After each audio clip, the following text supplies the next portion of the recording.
If questions for Coach Cal, raise your hand.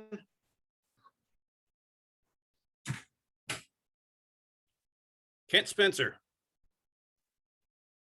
John, what did you see from your team after they came back and tied it up at, I think, 43 in the second half? It seemed like you guys got a lot more aggressive on the glass from that point, which gave you some opportunities.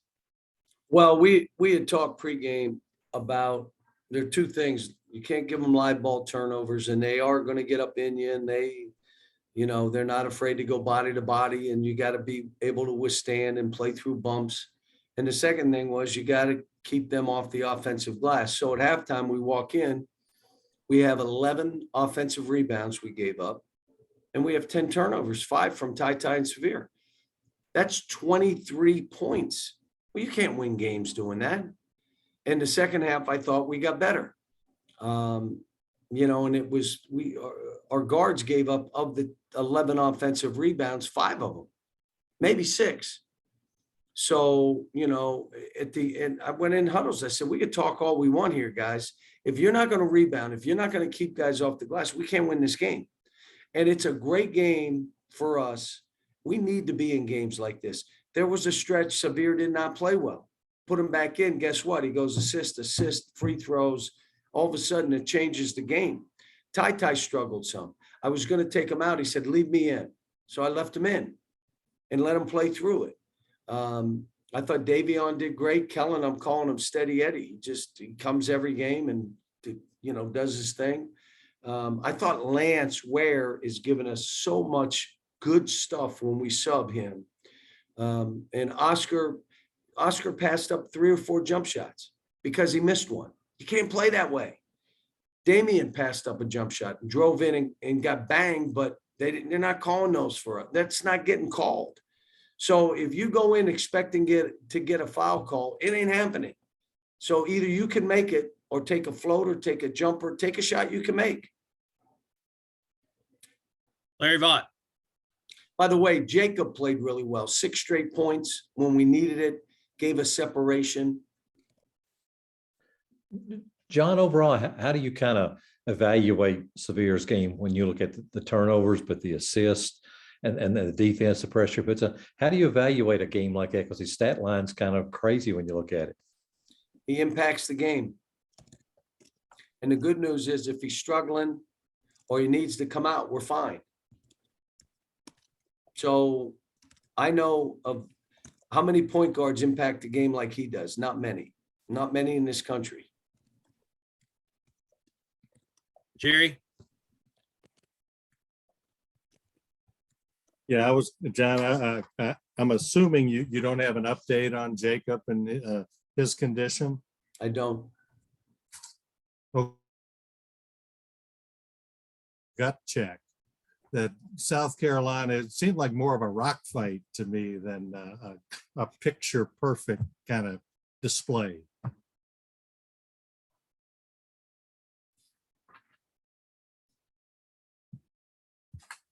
Well, it may have been, but we shot 56% from the floor and 40 from the 3. So, it's they play. That's how they play. I mean, they're rough. They physically go after rebounds. They're not worried about missing shots because they're running 3 and 4 guys. The problem with that is if you can rebound, you can get some breakouts, which we did.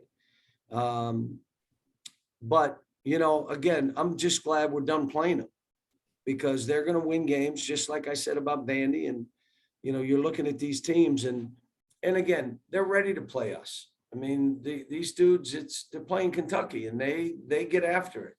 I mean, the rest of our schedule is ridiculous. We just got to keep stepping next, keep getting better, keep building guys.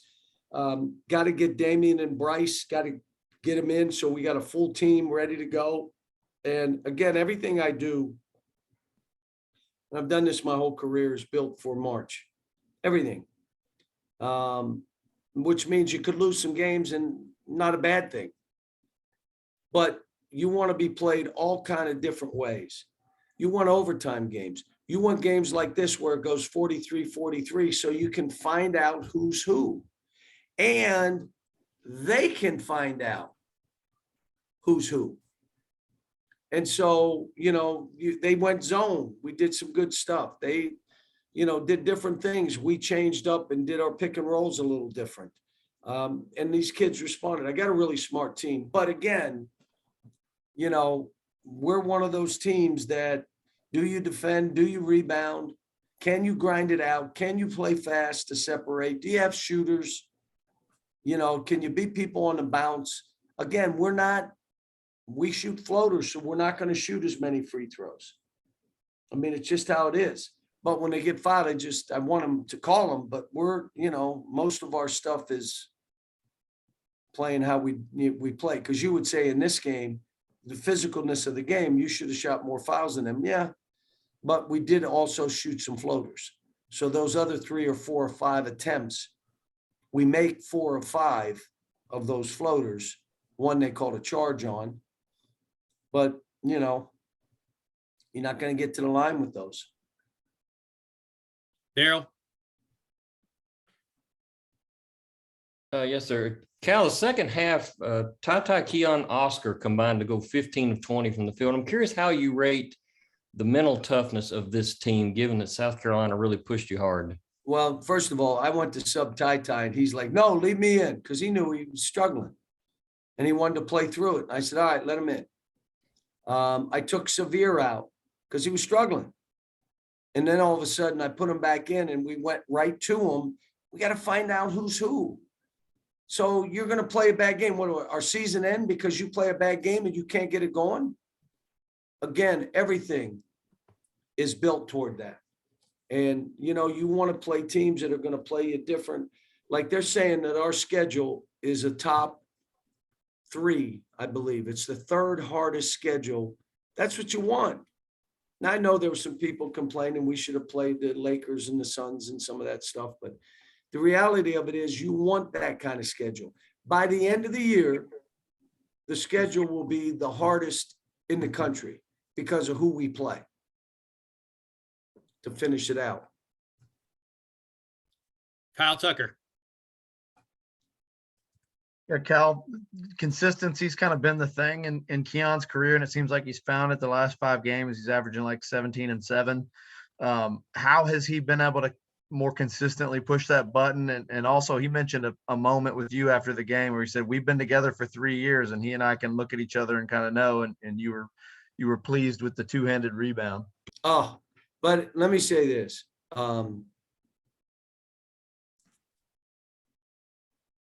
What he's doing and how he's playing and the decision he made to come back was a man's decision.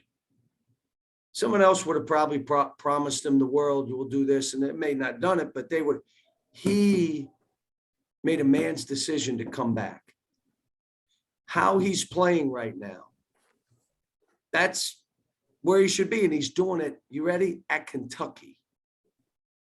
In the high-level games, national television, the top 6 games on TV, 3 of them were Kentucky games. In the top 10 rated games, 5 of them were Kentucky games. That's what playing at Kentucky's about. That's what it is. It's not just playing and, doing this stuff, player of the year, playing for everything, not just playing. Playing in those elite games, it's a different deal. And like I said, I'm so proud of him. And how about Jacob too? I mean, Jacob, how about Lance? Lance's confidence is through the roof. And I coach people's children. Now, they want their son to shoot all the balls and play all the minutes and just let him stay. You stay this guy, that guy, do this with this. I get all that. And you got to be a man to take the clutter and push it out, knowing you're with me every day. I'm holding you to a high standard. I am noticing everything. You have to get in the gym and build your own confidence. You have to. Competence. And what's happening now, these kids are and they're for each other. They're helping each other. They're picking up each other. I mean, It's been a good run. What's going to happen is this is going to end too fast. And in other words, last night at the meeting, I said, you understand how fast this has gone? We got 8 games left. The next time we turn around, we're going to be in Florida at a tournament. And the next time we turn around, we're going to be starting a run for something special. And that's it's a blink of an eye. We got to enjoy this. We got to know that this is what we are. Kentucky basketball.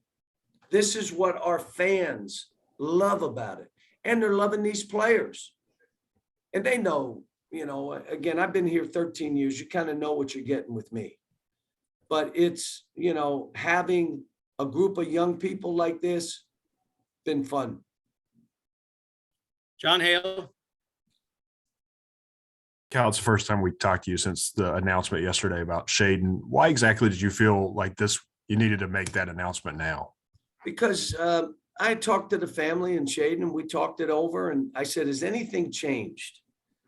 And I said, because we've got to make sure this doesn't become a story, because it doesn't need to be. And the family said, look, he was going there to practice, to sit out and get ready for the following year. And I said, well, has it changed? I said, why don't you guys sleep on it? And if it's changed, let's talk about it. But if it hasn't changed, I'm just going to say it hasn't changed. It is what it is. And I know everybody will say, well, he's not coming. But anybody can say anything. This kid comes back. He's the #1 draft pick. In my mind, he's the #1 draft pick. How can I say I know what the #1 draft pick looks like? Because I've had 4. That's why I can say what it looks like. He could be the #1 draft pick. You know what? Would he be ready to go this year?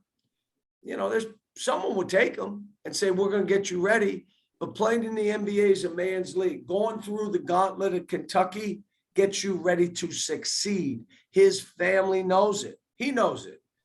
He knows it. He said the attention to detail here, he's never seen anything like it. Well, guess what? When you move up, it's even more so. So, but he's a great kid. I love coaching this kid. I do. Love coaching him. In the past, you've always encouraged guys to test the waters and get that feedback. Will you do that with him this summer too? We haven't gone that far, but I don't see any reason not to. But again, if someone in this draft would take him 1, 2, 3, they'll say, well, we'll take him 5. Hey, look, if someone guarantees me that they're going to do it, and they won't lie because I won't let them back in our gym. So if someone is saying we're going to do this, then you got to sit down and talk. And I'm never, will he test away? He may not. He may say, coach, I am not ready. Are you thinking about why wouldn't you go? And you can be drafted in this. I'm not ready. I'm not ready. So we don't know yet. Okay, we got to let Coach go. Thanks for your time, Coach. We appreciate it. Thank you. Hey, Tim, is that it? We are trying to find Oscar right now. Deb is in search of Oscar. And so if we can find Oscar, we'll have him. I'll let you know as soon as I know. Okay, thank you.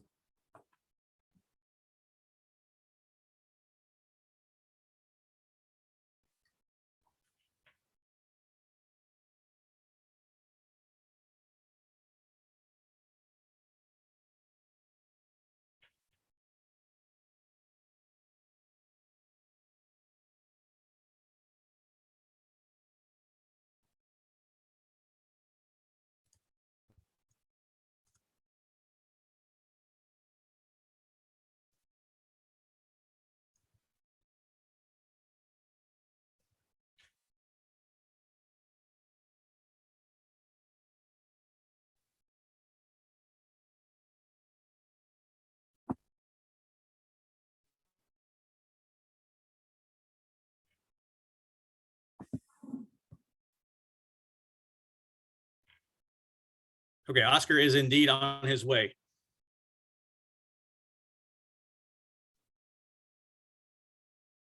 It may be quick, but we're going to get him for a couple of minutes anyway.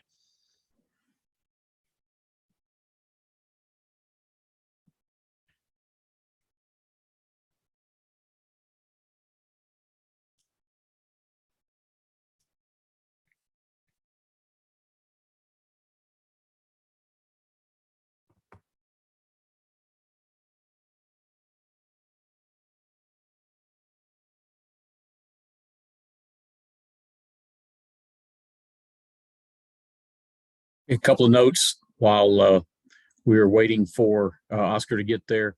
He's here, South, Tony. He's here. Okay, all right. All right, questions for Oscar. We'll start with John Hale. Oscar, obviously you started a little bit slow today. What exactly kind of flipped the switch for you in the second half? The second half, because they start off a little bit pushing, do whatever, like run with a lot of pressures. Like that was good. I know they was not gonna keep up for the whole game. Second half, I just say we gotta run. We gotta run. If we're not running, then you can't stop me. So that I think second half I start with a lot of running, and that's what make a game a little bit easy for them. They big men, they had to keep up and running. If like I don't know, because I think I run a lot. That's why I changed my game. Jerry. Yeah, Oscar, the TV guys that called the game talked about you visiting your family in the Congo, and they made it sound like this was recently. What were they referring to? I don't know. I went back home after 6 years. Then I went back home this past May. That was the only chance I get to see my family after 6 years. I don't know what they were saying. No, they were saying it was a good thing. And you kind of got inspiration from it. Absolutely. Yeah, how so? I went home because I went through a lot since I came to America, my transition from place to place. Obviously, I got some host family. It is a family, but sometimes you need support from your own blood, like mom and dad, family, your brothers. Sometimes you're just sitting down, it's like, so I went home. My mom, she said, let's forget about basketball. Let's forget about school right now. Right now, clear your mind. I feel like you're free right now from everything you went through. So I think they really helped me a lot. I was having fun with my family, my brothers and sisters, my mom. I forget about everything I went through. And I just came back with different mind. My mind, everything was clear from all these things I went through. Thanks. Kyle Tucker. Yeah, Oscar, you said you kind of answered my question, but you said basically you started running those guys to death in the second half. That's how you were able to do what you're able to do. They just wore down and couldn't keep up with you. Yes, absolutely. Energy. Everybody got a energy. They turn it up. That's when I just run. I started first half at the beginning with a lot of running too, but they had a lot of energy. By the second half, it was, I promised myself, I said to her, like, I'm going to run. They big men, they kind of good, but I don't think they can run it good like me. So I just run. It make a game change. When I run, I open up for my teammates because somebody's got to come in to stop me from now scoring. Then somebody else is open. Kellen, Davion, they are open on the wing, make it threes, miss it, trying to rebound. I think I finished with like 2-3 rebounds in the first half. The second half, nobody else was going to the rim. That was a chance for me to grab everything. And as a follow-up to that, did you feel any pressure tonight to start the game? I mean, today was a big day for you. Your National Player of the Year campaign begins.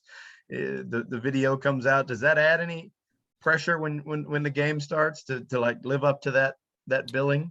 I did not have no pressure on me. I was free like always. I know everything is in God's hands.